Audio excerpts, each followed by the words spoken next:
नमस्कार दोस्तों, loan pre close करना सही है या गलत? देखिए, लोन प्री क्लोज करना सही भी है और कुछ जगह ऐसा भी है जहाँ पे गलत भी है।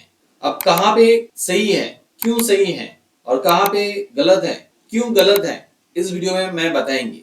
आपका कोई एग्जिस्टिंग लोन चल रहा है जो आप क्लोज करने के लिए सोच रहे हो, तो ये वीडियो देख के आपको हेल्प हो सकते हैं। सबसे पहले समझ लेते हैं लोन प्री क्लोज होता है क्या। देखिए, किसी कस्टमर का लोन चल रहा है, उनका जो शेड्यूल टेन्योर है वो कंप्लीट होने से पहले कस्टमर लोन का जो एंटर आउटस्टैंडिंग है पूरा पेमेंट करके लोन क्लोज करते हैं, तो उसको प्री क्लोजर कहते हैं। बैंक में इसको फोर क्लोज भी कहते हैं। अब बात ये आता है, ये अच्छा है या बुरा?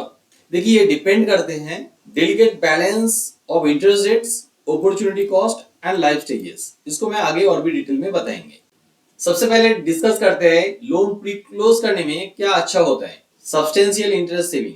किसी का कोई लॉन्ग टर्म लोन है जहां पे उन्होंने 1 साल या तो 2 साल बाद उस लोन को प्री क्लोज कर देते हैं, तो उनको काफी ज्यादा इंटरेस्ट सेविंग हो जाता है, क्योंकि शुरुआत में ही ज्यादा इंटरेस्ट चार्ज करते हैं bank. Improve debt to income ratio. अब मान लो कोई कस्टमर होम लोन लेने के लिए जा रहा है या तो कोई मॉर्गेज लोन लेने के लिए जा रहा है और उससे पहले उनका काफी ज्यादा पर्सनल लोन है, वहां पे रेट ऑफ इंटरेस्ट भी काफी ज्यादा होते हैं और इसी कारण से कभी कभी देखा जाता है होम लोन एलिजिबिलिटी नहीं बैठते हैं, या तो कस्टमर को जितना लोन चाहिए उतना लोन नहीं मिल रहा है क्योंकि उनका जो इनकम है उसका बहुत ज्यादा पैसा ये पर्सनल लोन के ईएमआई पेमेंट करने में जा रहा है। तो उस केस में कस्टमर पर्सनल लोन क्लोज कर देता है, तो उनका होम लोन का जो एलिजिबिलिटी होता है बहुत ज्यादा बढ़ जाता है। लास्ट महीने मेरा टीम एक कस्टमर का मॉर्गेज लोन किया है जिनका काफी ज्यादा अनसिक्योर्ड बिजनेस लोन था, ऐसा 5 अनसिक्योर्ड बिजनेस लोन था। वहां पे इंटरेस्ट रेट भी काफी ज्यादा था, 26%, 27%, 28% करके उनका इंटरेस्ट रेट था। इस कारण से उनका मॉर्गेज लोन का एलिजिबिलिटी नहीं बैठ रहे थे। फिर भी यहाँ पे डेट कंसोलिडेशन हुआ है, इसमें कस्टमर को काफी ज्यादा फायदा मिला है, क्योंकि उनका ये जो हाई इंटरेस्ट वाला लोन है क्लोज हो जा रहा है और हर साल में उनका काफी ज्यादा खर्च कम हो रहा है इंटरेस्ट कम होने के कारण से।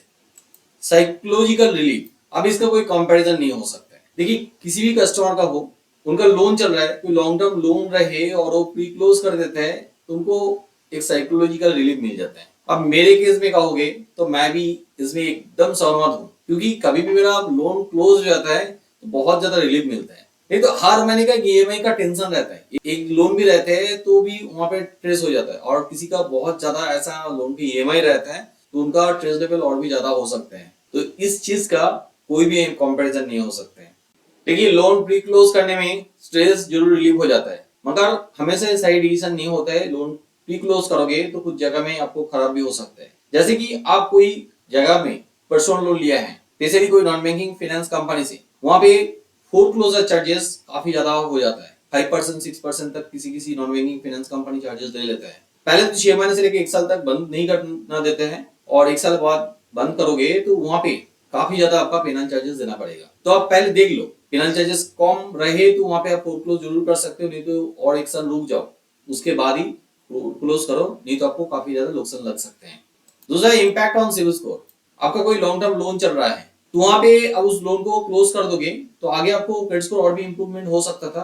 ऊपर से कभी कभी क्रेडिट मिक्स रिमूव हो जाता है। मान लो किसी कस्टमर का होम लोन भी चल रहा है और अनसिक्योर्ड पर्सनल लोन भी चल रहा है, वहां पे वो पर्सनल लोन क्लोज कर देते हैं तो वहां पे क्रेडिट मिक्स रिमूव हो जाता है और उनका स्कोर थोड़ा गिर सकता है। Being a CIBIL activation agency हमने देखा है कभी कोई कस्टमर प्री क्लोज कर देता है लोन, आगे उनको लोन लेना है इसी कारण से, मगर तुरंत स्कोर ड्रॉप आ जाता है, माइनर पॉइंट ड्रॉप होता है। मैं हमेशा रिकमेंड करता हूं कि आपको आगे लोन लेना है तो आप पहले लोन ले लीजिए, नहीं तो स्कोर गिर जाएगा तो आपका लोन मिलने में डिफिकल्टी हो सकते हैं, या तो जहां से आपको लोन मिलेगा वहां पे ज्यादा रेट ऑफ इंटरेस्ट ले सकते हैं। मगर ये जो स्कोर ड्रॉप होता है ये टेम्पोररी है। जितना सर आपका एग्जिस्टिंग लोन है वो टाइमली आप रिपेमेंट करते रहोगे तो आगे आपका जितना पॉइंट गिरा है वो फिर से रिस्टोर हो जाता है।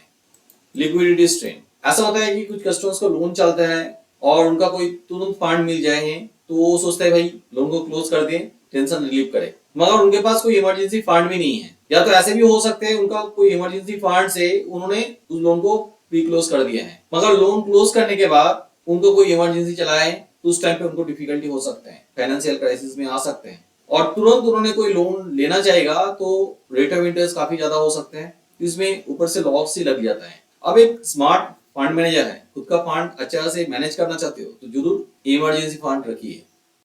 Opportunity cost and investment. हमेशा देखा जाता है किसी को होम लोन चलता है तो उनका रेट ऑफ इंटरेस्ट 6 to 7% के अंदर में ही होता है, मगर कुछ लोग हमेशा सोचते हैं कि मेरे को जैसे ही पैसा मिल जाए और एडिशनल फंड चला है तो मैं तुरंत इस लोन को क्लोज कर देंगे ताकि इतना लॉन्ग टाइम से मेरे को लोन कंटिन्यू ना करना पड़े, एक रिलीफ मिल जाएगा। मगर ऑपोजिट साइड से आप देखोगे कि आपके पास कोई एडिशनल फंड आए तो उसको आप इन्वेस्टमेंट कर सकते हो जहां पे आपको काफी अच्छे रिटर्न मिल सकते हैं। अब म्यूचुअल फंड में इन्वेस्टमेंट कर सकते हो, आपका अच्छा नॉलेज है तो आप इक्विटी मार्केट में भी इन्वेस्टमेंट कर सकते हो जहां पे आपको काफी अच्छा रिटर्न मिलता है। अब म्यूचुअल फंड में इन्वेस्टमेंट करोगे और बहुत ज्यादा कंजर्वेटिव रहोगे तो भी अप्रोक्सीमेटली 12% रिटर्न मिल जाता है सालाना। यहाँ पे आप वेल्थ क्रिएट कर सकते हो। दूसरी साइड में आप इन्वेस्टमेंट ना करके वही पैसा देके लोन को क्लोज कर देते हो तो यहाँ पे आप वेल्थ लॉस कर रहे हो, लॉस ऑफ टैक्सेस। आपको कोई होम लोन है तो वहां पे सेक्शन 24B सेक्शन 80C से टैक्स रिबेट मिलते हैं प्रिंसिपल अमाउंट इंटरेस्ट के ऊपर। आप कोई हाई टैक्स ब्रैकेट में आते हैं तो उनको अच्छा खासा टैक्स रिबेट मिल जाता है, वो होम लोन क्लोज कर देते हैं तो नेक्स्ट ईयर में उनको ये टैक्स रिबेट नहीं मिलेगा। तो होम लोन जैसा लोन तुरंत क्लोज नहीं करना चाहिए।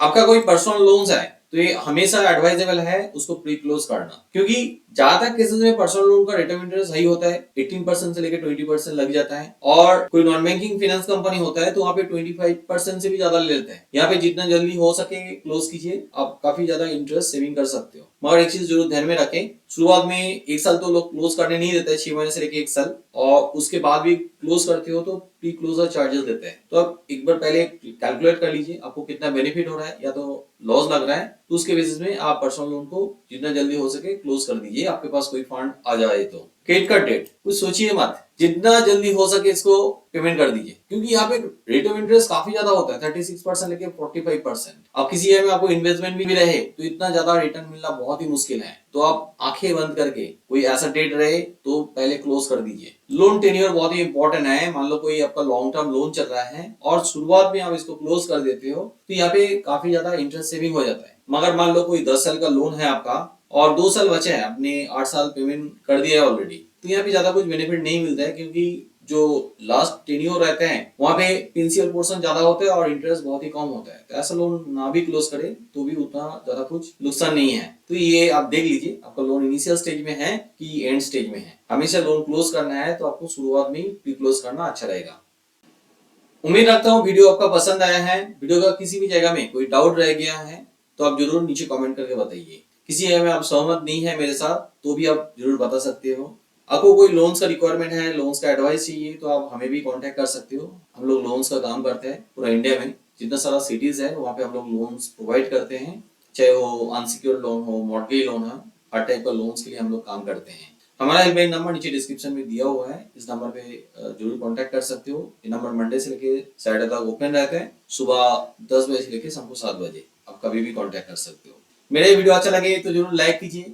मैं CIBIL score related, loans related videos regular basis में मेरा चैनल में अपलोड करता हूँ ताकि उस वीडियो का नोटिफिकेशन आपको मिल जाए। हाँ, जरूर बेल आइकन को दबा दीजिए। वीडियो को एंड तक देखने के लिए बहुत बहुत धन्यवाद।